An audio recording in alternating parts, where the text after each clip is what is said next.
claque. Olá, pessoal. Vamos voltar, então, dar continuidade à nossa árvore do crime, ok? Vamos lá. Já vimos o nosso tronco, teoria finalista, já vimos a nossa copa com o seu primeiro substrato, fato típico. Agora nós vamos para o segundo substrato, que é a ilicitude, ok? Aqui esse ponto é muito tranquilo, pessoal, e é uma das minhas apostas também em alguma das alternativas, com possível gabarito de estar correta, ok? Acredito que eles vão cobrar aí de vocês um conceito de legítima defesa, tá? Então vamos prestar bastante atenção aqui para que nós possamos acertar esse tipo de cobrança, caso o FMT venha fazendo, tá bom? Vamos lá, então. Segundo substrato da nossa árvore do crime, excludente da ilicitude. Vamos lá. Primeiro, nós vamos aí começar a partir do artigo 23 do Código Penal, beleza? Abram o artigo 23 do Código Penal e, antes de mais nada, eu quero que vocês saibam que não tinha como o legislador prever em um único artigo todas as hipóteses de excludente de ilicitude. Por isso, nós temos algumas excludentes de ilicitude que não estão elencadas ali, tá bom? Por exemplo, o aborto, tá? O aborto permitido, que é aquele decorrente de estupro ou de feto anencéfalo, tá? Ou de feto anencéfalo, tá? São exemplos de excludentes supralegais de ilicitude. Por que supralegais? Porque não estão na lei do Código Penal junto com as demais. Quais estão, professora? Legítima defesa, estado de necessidade, estrito cumprimento do dever legal e obediência hierárquica, ok? Essas é as que estão aí. Professora, nós veremos todas porque o seu edital lá no início fala do fato típico e ilícito. Logo, nós vamos ver todas.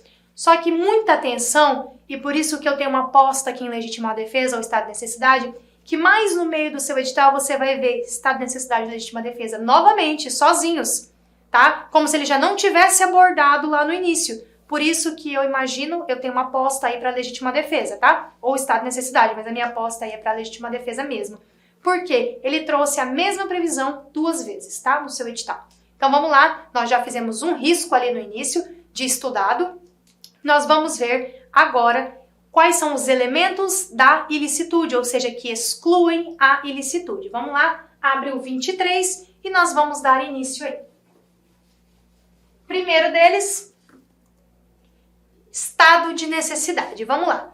Pessoal, estado de necessidade é muito tranquilo, porém nós temos que saber os requisitos, tá bom? Ele é super tranquilo de estudar. Vamos lá. A noção de estado de necessidade remete à ideia de sopesamento de bens. Claro, eu estou diante de um estado de necessidade e eu vou sopesar, eu vou ver qual é o bem mais importante para que eu possa salvá-lo. Por exemplo, está vindo um carro em minha direção, eu olho para um lado e olho para o outro, não tem o que eu faça, a não ser que eu quebre o vidro da janela ali de uma loja, o vitrô de uma loja e entre na loja para me salvar. Pessoal, o que é mais importante? O meu bem-vida para ser salvo ou o bem patrimônio que eu vou cometer um crime de dano? O meu bem-vida. Perceba que eu tenho um sopesamento sobre qual bem é mais importante para que eu possa protegê-lo, ok? Essa é a ideia do estado de necessidade.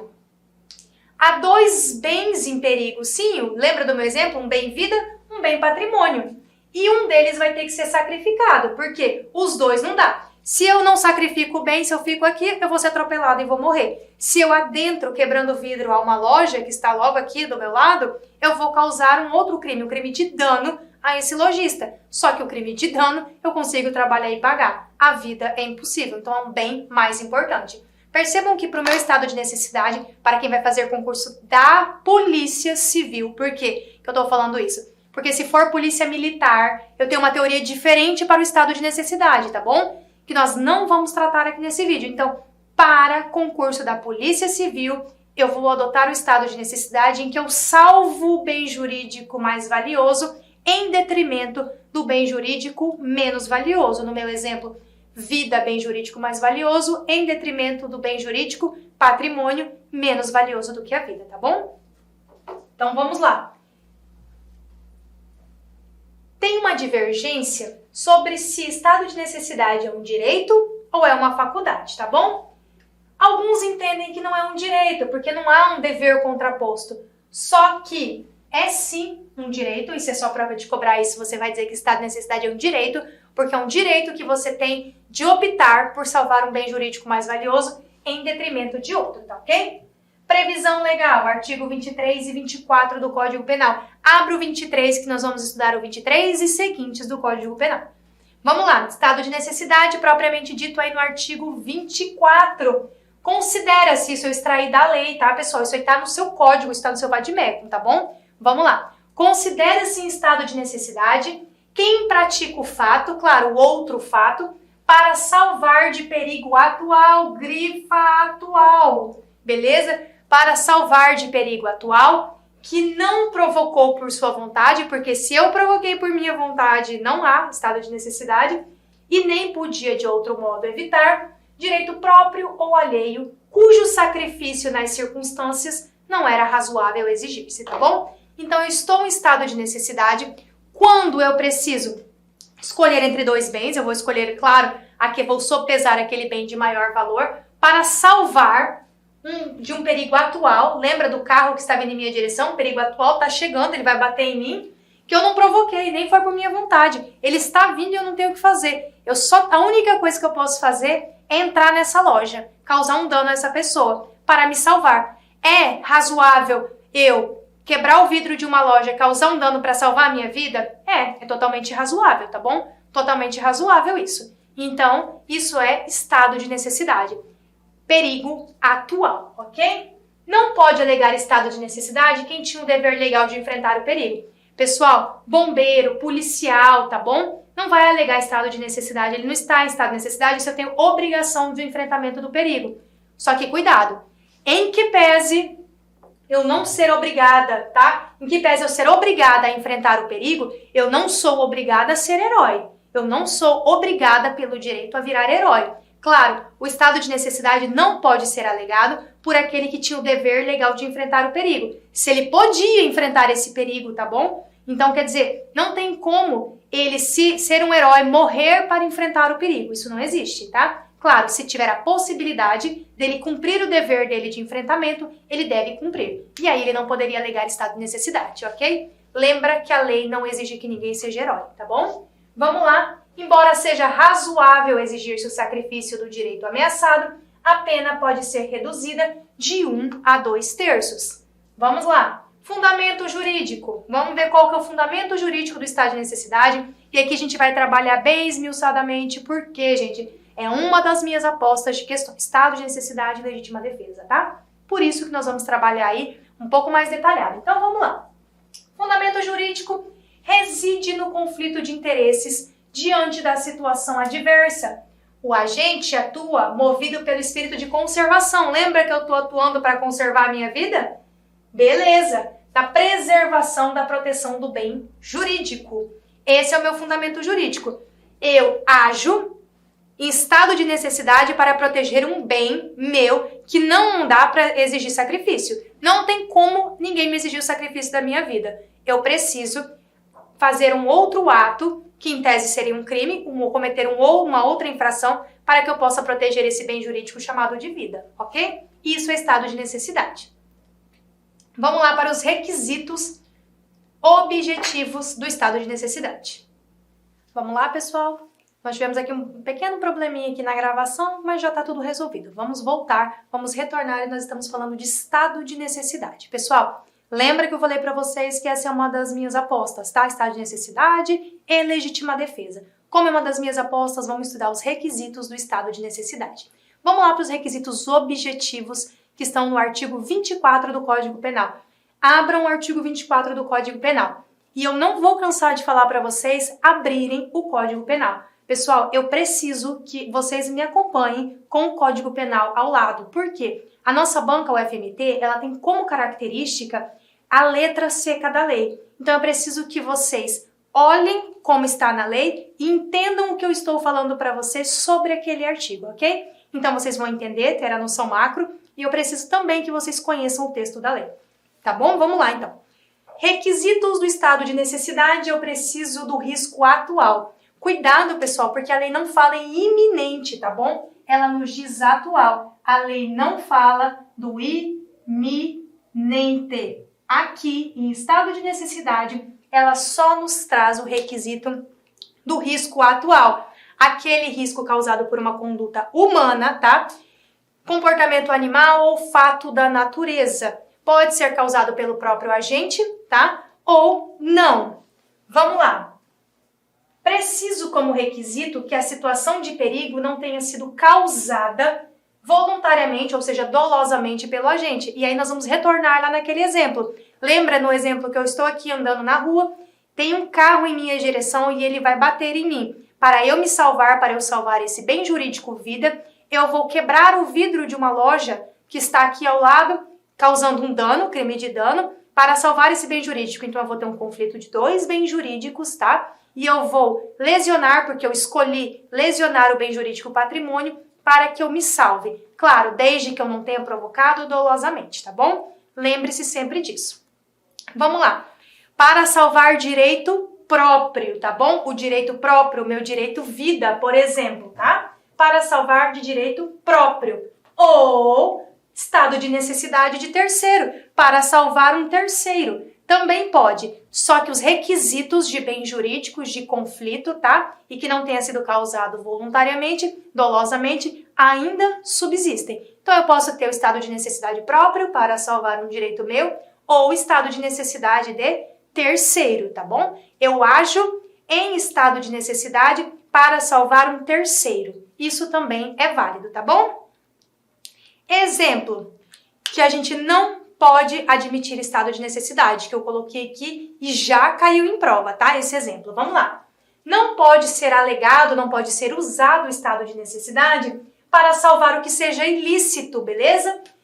Pessoal, é só o bem jurídico relevante que eu não posso exigir sacrifício e que ele seja lícito. E aí eu trouxe o exemplo que caiu em prova. Exemplo, o traficante não pode alegar estado de necessidade para salvar a droga, claro. Agora, se ele está traficando e por acaso ele está em estado de necessidade e precisa salvar a sua vida, sim. Agora, para salvar a droga, aí não, tá? Porque a droga é um ilícito. Mas mesmo que ele esteja praticando um ilícito, ele pode alegar estado de necessidade, tá bom? Mesmo que ele esteja praticando um ilícito. Mas, claro, o estado de necessidade aí, por exemplo, é a vida. É um bem jurídico penalmente relevante, que ele não tenha causado por conta própria e esteja em risco atual, tá bom? Próximo, legítima defesa. E aqui, pessoal, eu quero que vocês se atentem mesmo para a legítima defesa, tá? A legítima defesa, nós vamos ver ela ali no 24.2 e 25. E agora, pessoal, vem cá. Atenção, por favor, muita atenção no que tange a legítima defesa, tá bom? É uma aposta para a nossa prova.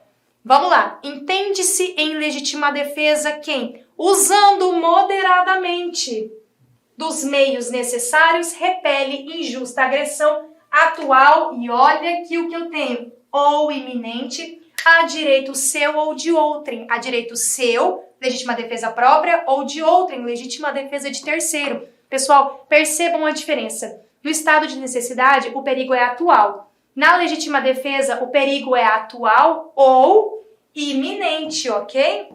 Atual ou iminente. E o artigo 25, ele diz usando moderadamente dos meios, tá? Pessoal, o que é moderadamente? A lei não nos traz o que é moderadamente, mas, por exemplo, tem um lutador de MMA que ele vem na minha direção e eu sou baixinha, sou pequenininha e eu só tenho uma arma de fogo. Ele vem na minha direção falando que ele vai me matar. Eu saco a minha arma de fogo, aponto e dou um tiro nele. Isso é meio moderado? O que vocês acham? Vocês acham que eu sacar uma arma de fogo e dar um tiro nele, ele tá desarmado, tá? Ele só é um lutador de MMA, mas ele tá desarmado. Vocês acham que isso é legítima defesa? E aí, pessoal, eu respondo pra vocês. Isso é legítima defesa. Por quê? Esse é o único meio que eu tenho para combatê-lo. Ou eu atiro e evito, né, que ele me bata, que a conduta aconteça, a conduta criminosa, ou eu fico aqui esperando. Tem outro jeito? Eu vou conseguir aqui, ó, no murro aqui na briga, brigar com o lutador de MMA? Não vai dar certo. Então, o único meio que eu tenho é sacando a minha arma de fogo, ok? Esse é o meu meio moderado. Mas eu preciso dar 15 tiros nele? De repente, né, até preciso. Mas não preciso não, pessoal. 1, 2 tiros eu já consigo parar. Precisa ser no peito? Não, pode ser na perna, usando moderadamente. Eu não quero matá-lo, eu quero pará-lo, ok? Porque se eu quero matá-lo, eu não estou em legítima defesa. Se eu quero matar a pessoa, aí é dolo, crime consumado ou crime tentado, tá bom? Legítima defesa, não. Então, vamos lá. Leiam o 25 e ele estava aí na tela, tá? Fundamento jurídico aí da legítima defesa. Preste atenção, pessoal. Vamos lá. No prisma jurídico individual, é o direito que todo homem possui de defender o seu bem jurídico.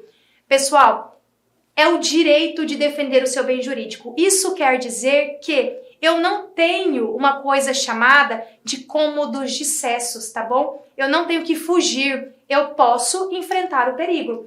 A lei não diz que eu preciso fugir. A lei não me obriga a fugir, ela diz que eu posso enfrentar esse perigo em legítima defesa, tá bom? É isso que quer dizer. No prisma jurídico social, o ordenamento jurídico não deve ceder ao injusto. Por quê? O injusto é o que outra pessoa está fazendo. A outra pessoa vai me causar um mal injusto e eu vou repelir essa injusta agressão. Uma outra pessoa vai me agredir, vai me causar um mal juridicamente relevante e eu vou repelir essa injusta agressão, tá bom? Então isso é a nossa legítima defesa. Vamos lá, fiz um quadro para a gente diferenciar estado de necessidade e legítima defesa. Por que eu fiz esse quadro? Porque nós temos um tópico específico no edital, tá bom? Tem um tópico específico no edital e eu preciso, então, que vocês saibam diferenciar. Vamos lá. Estado de necessidade, eu tenho conflito de vários bens jurídicos, ok? Lembra que eu tenho que sopesar qual é o bem jurídico mais importante, então escolher um? Na legítima defesa, eu tenho ataque a um único bem jurídico. Eu só vou defender. Lembra no meu exemplo do lutador de MMA que quer me agredir, quer causar lesão corporal em mim? Ele vem em minha direção e o meu bem jurídico integridade física ou vida, vai ser injustamente atacado. Um bem jurídico e eu vou repelir essa injusta agressão. Perceba que na legítima defesa, eu não tenho dois bens jurídicos para sopesar, ok? Então, eu tenho um único bem jurídico. Pressupõe perigo atual sem destinatário certo. Atual apenas, ok? Atual. Eu tenho um perigo atual e não tenho um destinatário certo. Na legítima defesa, olha só, pressupõe uma agressão humana, sabe por quê? Porque é uma agressão injusta, né? E ela pode ser atual ou iminente. Contra mim, que é próprio, ou contra um terceiro, legítima defesa própria ou legítima defesa de terceiros. Vamos lá. No estado de necessidade, os interesses em conflitos são legítimos, ou seja, a minha vida naquele primeiro exemplo que o carro vem em minha direção é legítimo? É legítimo. O patrimônio da pessoa que eu vou quebrar a vidraça para poder entrar, me afugentar no imóvel dela, é legítimo o patrimônio dela? É legítimo. Então eu tenho dois patrimônios, dois bens jurídicos aí, vida e bem jurídico patrimônio, que são legítimos. Aqui na legítima defesa, os interesses do agressor, que é a pessoa que vem, o lutador de MMA que vem me agredir, esse é ilegítimo, porque eu vou repelir uma injusta agressão. Logo, essa agressão é injusta, é ilegítima, ok? Conclusão, no estado de necessidade, cabe estado de necessidade contra estado de necessidade. E, na legítima defesa, não cabe legítima defesa contra legítima defesa. Vamos explicar isso aí. Pessoal, o que é caber estado de necessidade contra estado de necessidade? O carro vem em minha direção e ele vai bater em mim, certo? Vamos supor que ele vai bater em mim porque ele está em estado de necessidade. Ele já está fugindo de um outro mal ali. Ele está em estado de necessidade e por isso ele está agredindo o meu bem jurídico vida. E eu, em estado de necessidade, vou agredir o bem jurídico patrimônio de outrem. Então, quem em tese estava injusto está em estado de necessidade e eu estou em estado de necessidade. Ambos estamos em estado de necessidade. Na legítima defesa, percebam, não tem como ser legítima defesa de legítima defesa. Se a outra pessoa, o lutador de MMA, ele vem me agredir, não tem como ele estar em legítima defesa, porque se ele estiver em legítima defesa, eu não estou repelindo uma injusta agressão. Perceberam? Então, para eu repelir uma injusta agressão, ele não pode estar em legítima defesa. Por isso, cabe estado de necessidade contra estado de necessidade, mas não cabe legítima defesa contra legítima defesa. Perceberam essa diferença? E aí, pessoal, eu preciso que essa diferença realmente fique muito clara para vocês. já caiu 2 vezes aí pelo Brasil afora, essa questão de legítima defesa e estado de necessidade em provas discursivas de concurso público, tá? E nós temos essa etapa discursiva aqui na PJC. Então eu preciso que vocês realmente se atentem para isso. Pode ser que caia, pode ser que não caia, claro. Nós temos aí uma imensidão de conteúdo, mas eu preciso chamar a atenção de vocês porque tem 2 tópicos falando sobre o mesmo assunto no seu edital, tá bom? Então, fica aí a dica para vocês darem aquela papiradinha antes da prova em estado de necessidade e legítima defesa. Requisitos aí da legítima defesa: agressão injusta, atual ou iminente, né? Usa moderadamente os meios necessários para salvar o direito próprio ou alheio. E agora, pessoal, eu preciso que vocês prestem muita atenção. Por que eu falo para vocês que eu preciso que seu vadimécum seja novo? Se você não tem vadimécum novo, que seja pelo site do Planalto. Se você não tem acesso ao site do Planalto, gosta de aplicativo, que o aplicativo esteja atualizado. Porque nós tivemos uma alteração no artigo 25 que pode ser cobrado na sua prova, tá? Essa alteração aqui pode ser cobrada. Então vamos lá. Antes do pacote anticrime e um quadro depois do pacote anticrime, tá bom? Essa alteração foi introduzida pelo pacote anticrime. Nós tivemos uma alteração no artigo 25 do Código Penal. Antes não tínhamos nenhuma correspondência, agora temos o artigo 25, parágrafo único, que diz o seguinte: observados os requisitos previstos no caput deste artigo, considera-se também em legítima defesa o agente de segurança. Olha lá, então considera-se em legítima defesa o agente de segurança pública que repele a agressão ou risco de agressão à vítima mantida refém durante a prática de crimes. Pessoal, legítima defesa de terceiros aqui escrachada para vocês, tá bom? Figura do sniper, lembra do sniper aqui, tá? Aquele atirador de elite. Lembra dele aqui, o atirador de elite, o sniper, tá bom? A lei trouxe um requisito aqui, claro, que não cabe discussão, pessoal.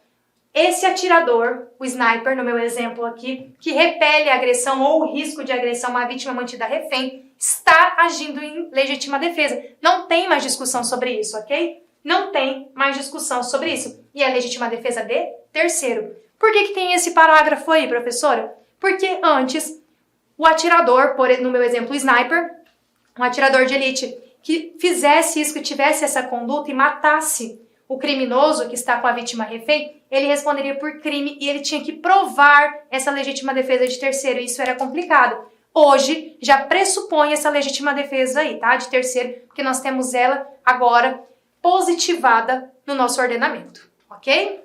Ela está positivada. Vamos lá, pessoal, prosseguindo. Faz uma estrelinha aí. Isso aqui é muito importante. Vamos lá. Estrito cumprimento do dever legal também é causa de exclusão da ilicitude, tá? Vamos lá. O estrito cumprimento do dever legal é bem tranquilo, tá? Tá lá na primeira parte do artigo 23 e ela não tem segredo. Conceito. Estrito cumprimento do dever legal vem de agente público, tá? Conceito: o agente público no desempenho de suas atividades. Não raras vezes ele tem que violar o bem jurídico. Coloquei um exemplo aí para vocês.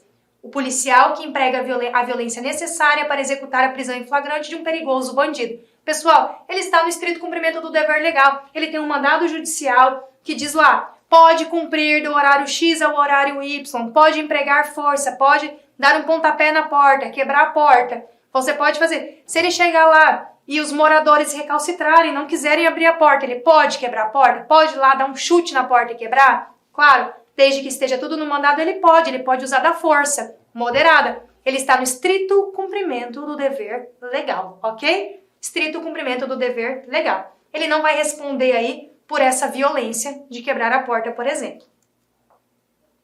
O último, que exclui a ilicitude, é o exercício regular de um direito, tá bom? Conceito, vamos lá. Compreende condutas do cidadão comum, diferente do exercício do anterior, né?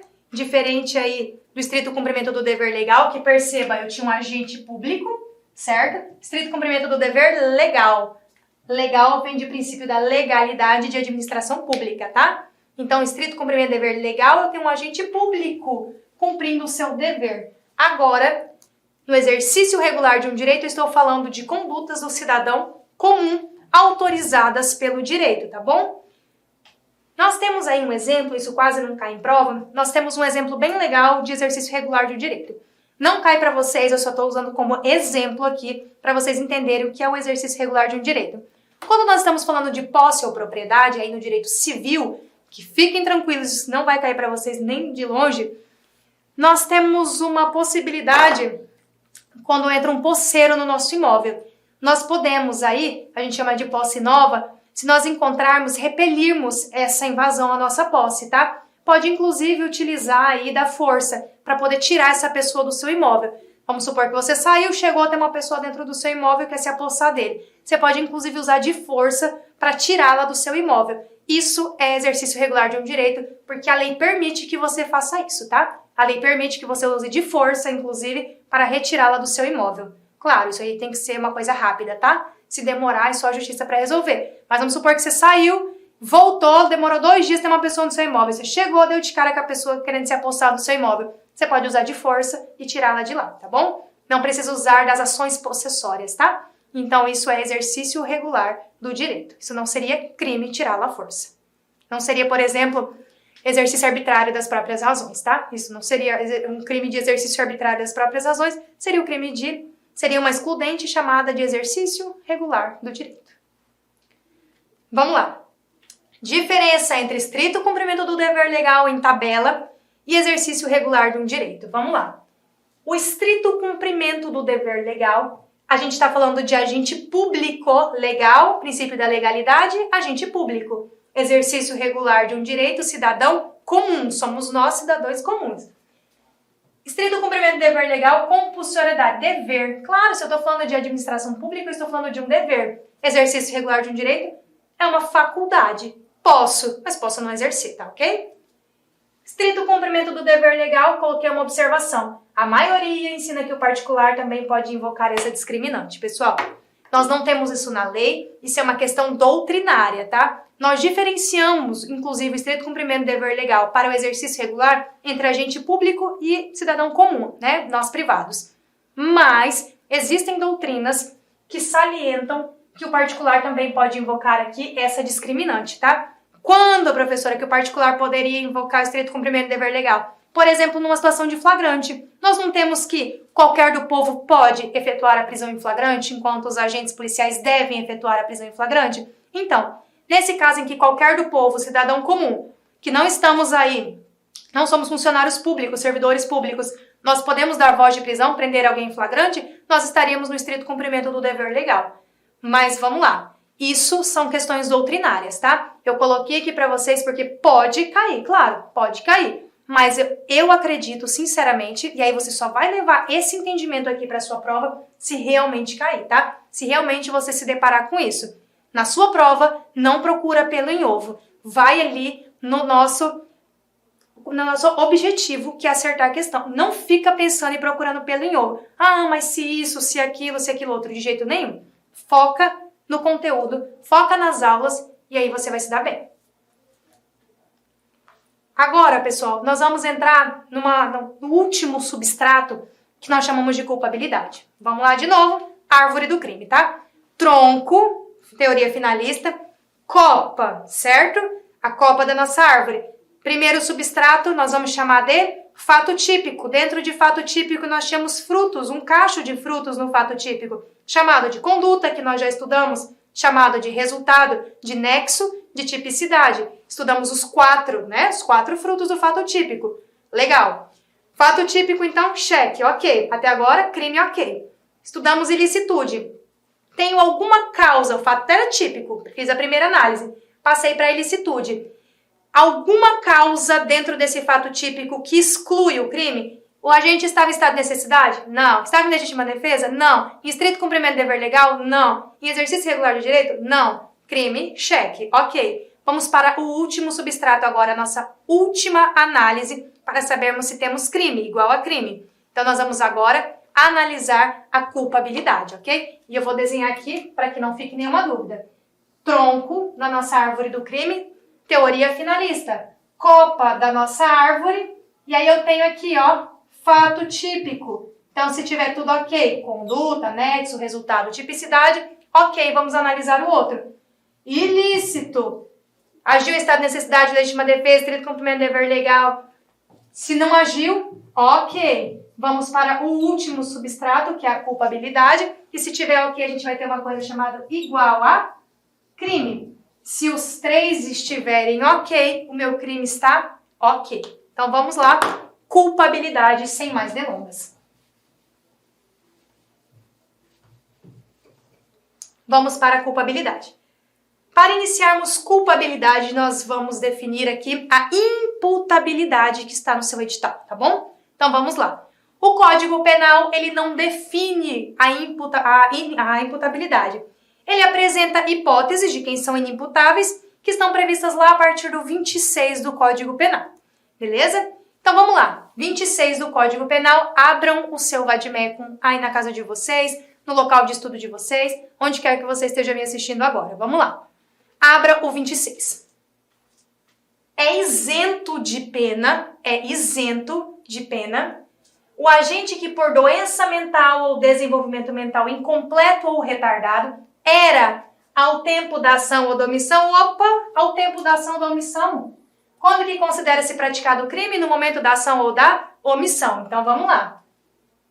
Isso mesmo. É isento de pena o agente que por doença mental ou desenvolvimento mental incompleto ou retardado era, ao tempo da ação ou da omissão, inteiramente, totalmente, não tinha nem uma fagulha de possibilidade, era inteiramente incapaz de entender o caráter ilícito do fato ou de determinar-se de acordo com este.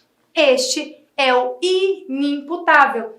Ele era totalmente, doido, ok? Para ficar fácil para vocês entenderem. Claro, pessoal, isso não é... Eu não tô falando que ele é doido de maneira pejorativa, pelo amor de Deus. É só para vocês entenderem o que eu estou querendo dizer, tá? E não é só o doido, só isso, só o retardado. E eu falo retardado porque a lei traz esse termo retardado. Nosso código é de 40. Então, esse termo é muito velho. Claro, se nós formos aí para o Estatuto da Pessoa com Deficiência, nós devíamos ter uma outra leitura acerca disso. Mas eu estou me referindo exatamente aos termos que o código se refere, ok? Porque se cair na sua prova, ela vai tirar exatamente como o código se refere. Ela não vai fazer uma interpretação nem controle de nada internacional para colocar na sua prova. Vai extrair exatamente como está no Código Penal, tá? Então vamos lá, entender isso. É isento de pena. Falou que é isento de pena, eu estou falando que não tem culpabilidade. É isento de pena o agente que por doença mental ou desenvolvimento mental incompleto ou retardado era, ao tempo da ação ou da omissão, inteiramente, porque se ele tinha um pouquinho de capacidade de entender, ele já não é mais inimputável, ele é semi-imputável, beleza? Então ele era inteiramente incapaz de entender o caráter ilícito da conduta ou de se determinar de acordo com esta. Beleza? Então vamos lá. Redução de pena. Lembra que eu falei aqui para vocês, ele tem que ser inteiramente. Redução de pena. A pena pode ser reduzida de 1 a 2/3. Se o agente, em virtude de perturbação de saúde mental ou por desenvolvimento mental incompleto ou retardado, não era inteiramente, cuidado, ele não era inteiramente, quer dizer, ele tinha um pouquinho de capacidade, um pouco de capacidade, beleza? Então ele não era inteiramente incapaz, beleza? Não era inteiramente incapaz, quer dizer que ele tem um pouquinho de capacidade de entender o caráter ilícito do fato ou de determinar de acordo com esse. Quando o agente é inteiramente incapaz, ele é isento de pena. Inteiramente incapaz,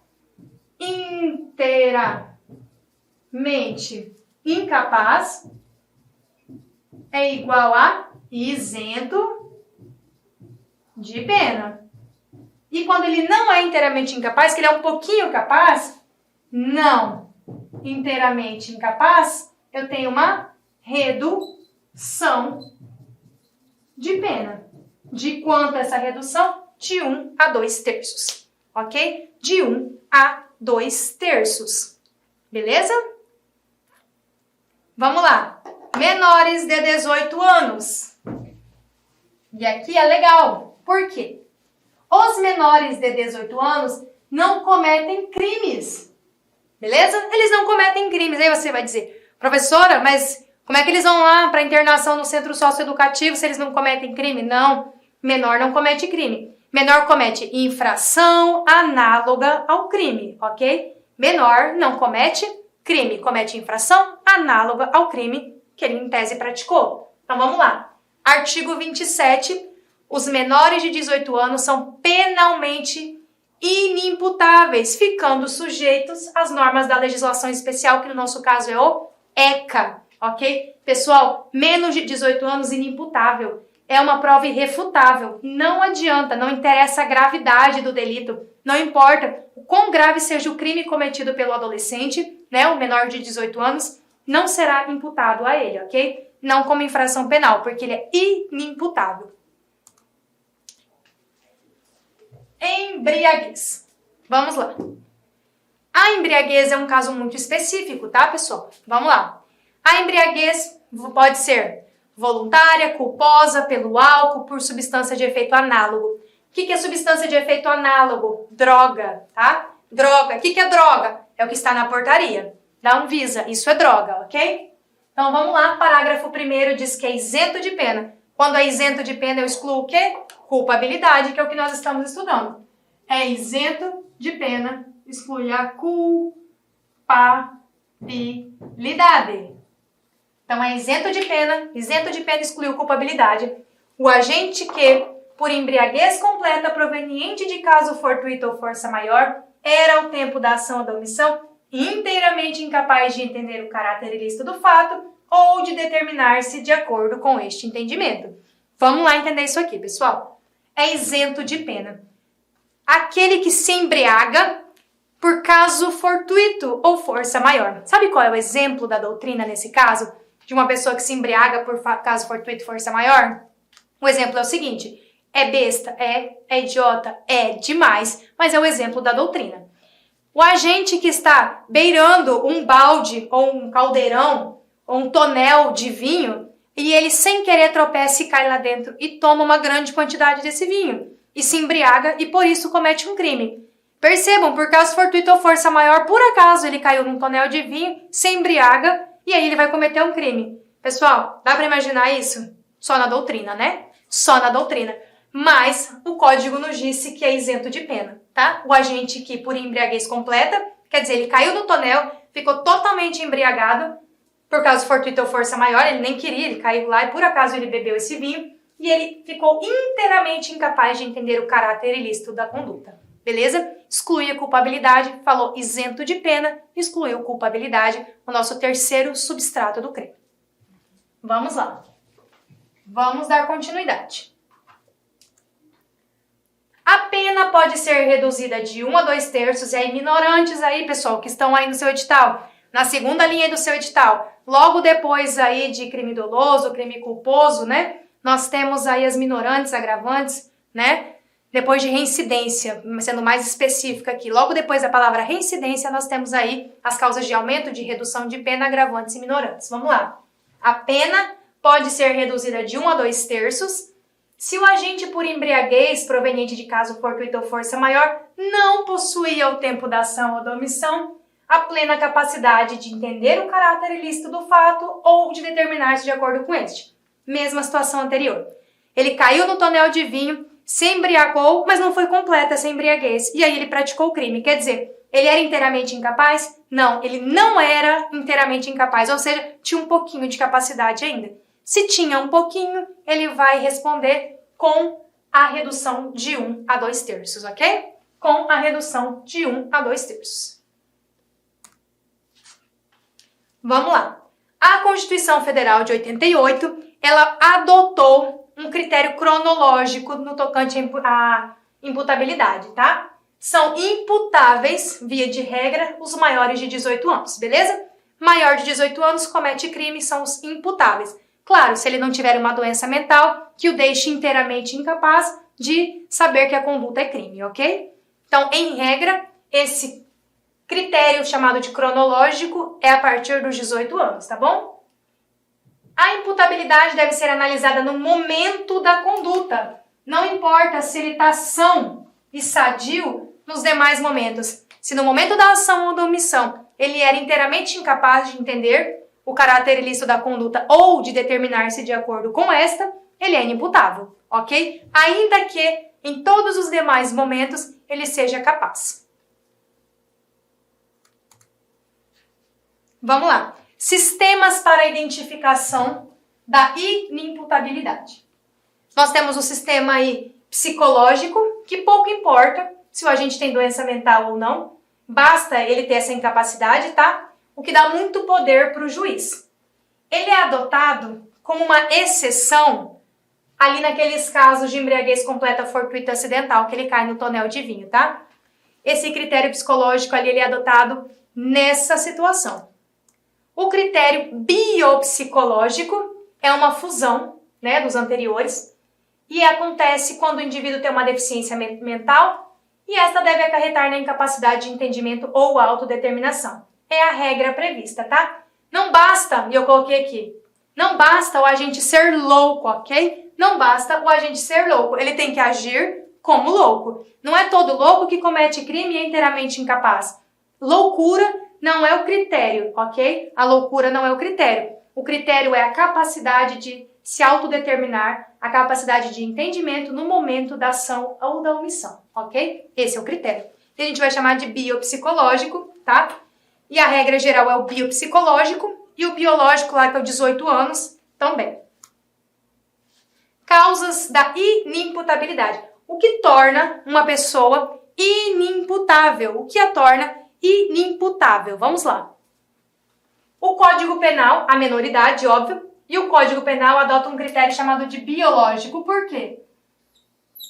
Só os menores de 18 anos são inimputáveis pelo critério da menoridade. Considera-se menor os menores de 18 anos. E aí, pessoal, pelo amor de Deus, não fala de menor. Não existe de menor, não. É menor. Chama menoridade, não de menoridade. Então não existe ele é de menor, ela é de menor. Existe ela é menor, ele é menor. Porque menor de idade, tá bom? Menor de idade. Se você por acaso fala de menor, pare agora, tá? Vamos daqui pra frente falar ele é menor, ok? Então vamos lá. O Código Penal adota o critério biológico, são menores aqueles que têm menos de 18 anos, beleza? É uma presunção absoluta. Ah, mas e se ele cometeu 300 estupros? Não interessa, ele é menor. É menor, não interessa a gravidade da conduta ou quantas condutas criminosas ele tenha cometido. Ele é menor, ok? A prova da menoridade pode ser feita por documento hábil, ok? E não somente pela certidão de nascimento. Documento hábil, carteira de trabalho, RG ou qualquer outro documento apto a comprovar a idade do agente, tá? Vamos lá para o próximo. Deixa eu apagar para ficar mais claro aqui para vocês. Uma vez completados 18 anos, o agente torna-se imputável. Assim, no primeiro minuto da data do seu aniversário, independentemente da hora em que o indivíduo tenha nascido, ele vai adquirir a maioridade penal e todas as implicações dela decorrentes. Pessoal, nós não adotamos, ele nasceu 10 horas da manhã, então a partir do dia 10, que é a data do aniversário, às 10 da manhã em diante, ele vai ser imputável. Não, o código adota, deu meia-noite do dia 10, não interessa que hora que o indivíduo nasceu. A partir daquele horário, a partir daquele dia, meia-noite daquele dia, ele será imputável, ok? Nós não adotamos esse critério de hora de nascimento, e sim de dia. Doença mental também é causa, tá, de exclusão aí da culpabilidade. Vamos analisá-la. Doença mental é uma expressão em sentido amplo, ou que deve ser interpretada em sentido amplo, tá? Para abranger todas as doenças permanentes ou transitórias, tá bom? Então vamos lá. O doente mental que pratica um crime durante o intervalo de lucidez, ele é considerado imputável. Eu tenho um doente mental, e vou falar pra doido de pedra, ó, vive amarrado ali numa camisa de força. De repente, por acaso, ele desamarra, no momento de lucidez, ele lembra que aquele médico lá, por exemplo, amarra ele na camisa de força, resolve matar o médico. Matou o médico, ficou doidinho de novo. Ele é imputável, ok? E não inimputável. Ele é imputável, porque a imputabilidade ou a inimputabilidade são analisadas no momento da ação ou da omissão, ainda que outro seja o momento do resultado, ok? Então eu preciso que no momento da ação ou da omissão ele seja inimputável para que eu possa isentá-lo de pena. Desenvolvimento mental incompleto, tá? Abrange aí, ou como se fosse abranger os menores de 18 anos e os indígenas, tá bom? Ó, cuidado aqui com os índios, tá? Nem sempre, não é porque é índio, tá? Que vai ser imputável ou inimputável. Cuidado com isso, depende do grau de assimilação dos valores sociais. Para eu saber se o índio é imputável, se eu posso imputar uma infração penal a ele, ou se ele é inimputável, se eu não posso imputar uma infração penal a ele, vai depender do grau de assimilação que ele tem dos nossos valores. Um índio totalmente isolado, que ele não sabe a nossa língua, ele não sabe nada das regras do mundo, ele nunca viu um outro ser humano sem ser aquele da tribo dele, se ele vem para a nossa cultura e comete um crime, ele é inimputável. Diferente de um outro indígena que já convive com a nossa cultura, né, social há um tempo. Se ele cometer um crime, ele pode ser imputável, tá bom? Não é porque é índio que é imputável ou inimputável. Depende do grau de assimilação com os nossos valores sociais. Desenvolvimento mental retardado é nosso próximo item. Vamos lá. A pessoa que tem um desenvolvimento mental retardado, ela não se mostra em sintonia com os demais indivíduos, tá? Que possuem a sua idade cronológica. Por exemplo, ela tem 20 anos, mas ela tem a mentalidade de alguém que tem 15, por exemplo. Ela tem 50 anos e tem a mentalidade de uma criança de 10. Esse é o indivíduo que tem um desenvolvimento mental retardado, tá bom? O maior exemplo é o surdo-mudo. Ele tem desenvolvimento mental retardado. Entretanto, a inimputabilidade não será automática, claro. Não é porque ele tem um desenvolvimento mental retardado que ele é inimputável. Imagina, preciso fazer uma perícia médica para determinar o grau desse retardo, ok? Depende do resultado dessa perícia para eu saber se ele é imputável, se ele é semi ou se ele é inimputável, tá bom? Tudo isso por perícia. Vamos lá.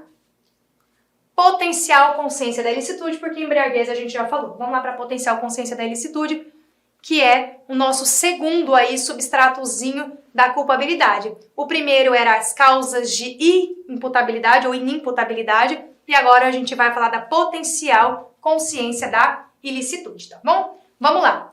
Só é culpável o agente que ao tempo da conduta tinha ao menos a possibilidade de entender o caráter ilícito do fato.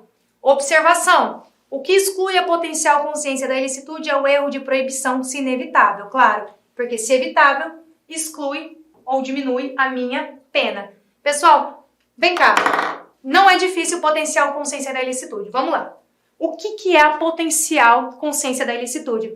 É eu conhecer o crime? Não, é eu saber o caráter ilícito, não é eu conhecer o crime. Eu não preciso saber que a conduta XYZ é criminosa. Eu preciso ter a potencial consciência de saber que isso é crime. Vamos lá. Se alguém tem criança em casa, vamos supor que vocês têm uma criança de 3 anos em casa. Para quem tem criança, ou de 2 anos. Se você tem uma criança, vamos colocar de 2 anos, ela vai para a creche, tá? Aí você fala para ela assim, ó, de 2 anos, que pegar o estojo do coleguinha não pode, que é feio. Essa criança de 2 anos, pode ser que ela pegue o estojo do coleguinha ou as canetas do coleguinha?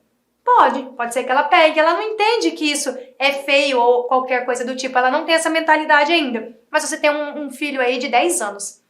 Ele sabe, seu filho de 10 anos, que pegar as coisas do colega de sala é feio, que isso não pode, ele sabe. Mas ele sabe talvez que isso é furto, que isso se enquadra num tipo chamado de furto? Não, ele não sabe.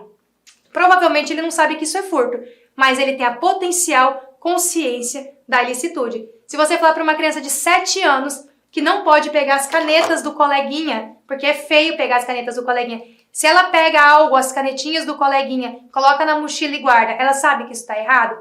Provavelmente sim. E ela sabe que isso é furto? Provavelmente não. Perceba, eu não preciso saber o tipo penal, eu preciso ter a potencial consciência da ilicitude. Um bebê de 1 ano sabe que pegar as coisas do coleguinha, o brinquedo do coleguinha, é crime? Não. Ele tem potencial consciência da ilicitude? Também não. Então, se ele pegar, tanto faz. Ele não sabe a diferença de pegar ou não pegar. Ele não tem nem a potencial consciência da ilicitude. É isso que é a potencial consciência da ilicitude. É só eu saber distinguir o certo do errado. Só isso. Isso é potencial consciência da ilicitude. Se eu sou capaz de distinguir o certo do errado, eu tenho potencial consciência da ilicitude, ok? Vamos lá, para o próximo. Dirimentes ou excludentes, tá? Coação moral irresistível, que nós falamos lá atrás, lá no bloquinho 1, salvo engano, né? Coação moral irresistível. E qual é o exemplo que eu dei para vocês?